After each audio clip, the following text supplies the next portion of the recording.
Fact of the day. Fact of the day. Hello, hi, and welcome to Fact of the Day with me, Mark Lotsu, Barber Surgeons. So in the Middle Ages, about 1000 AD, doctors of the time, the physicians were academics. These are people who were really well educated.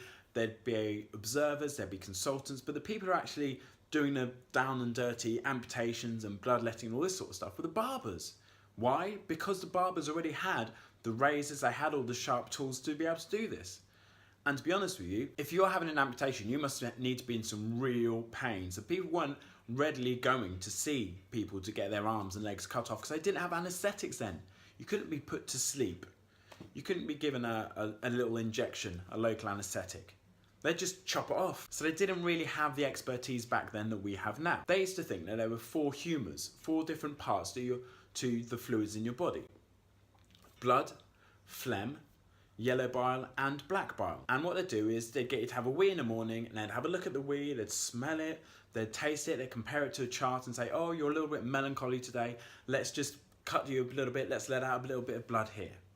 If you were ill, they would bloodlet you, so they'd cut you in specific parts of your body depending on your illnesses and remove certain quantities of blood depending on how ill you were. And then if you need an amputation, they'd just cut it off. So you could be going to the barbers, have a little trim, someone next to you is getting their arm cut off. Can't be a very nice experience. Another tool that they used to use was something called a klister, and what it is a long funnel, long thin funnel, and they use it to give you medicine because they thought that if you're taking medicine into your mouth and it goes into your stomach, they imagined your liver as a furnace and it would burn up any medicine and it wouldn't work. So they'd need to find another way to get it into your body.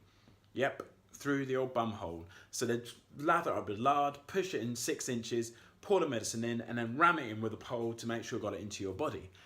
They also did this if you were unable to eat. They thought that they could feed you through that way as well, which obviously didn't work. So in England, the barber surgeon was actually made official in about 1540s, around the time of Henry VIII. Didn't last for very long because the surgeons quickly realised how crazy barber surgeons were, and they said, listen, we are going to make our own little group and we are just going to be surgeons, and this is what we have up to nowadays. But back then, the barber surgeons, you go to your barbers, and the reason why you'd have this red and white pole outside is because when they were doing the operations, when they're doing the bloodletting, you'd hold on to this red pole for pain relief because you're like, argh, and they're just cutting you. Then they'd put the red pole outside, and the bandages that are used to mop up all the blood, they'd wash them, white bandages, they'd wash them, and then wrap them around the pole so it could dry. So that's why you have this red and white pole that you see outside the barber shops today. So that is the barber surgeon. Thanks for watching. Love you, bye, love you, bye, love you, bye.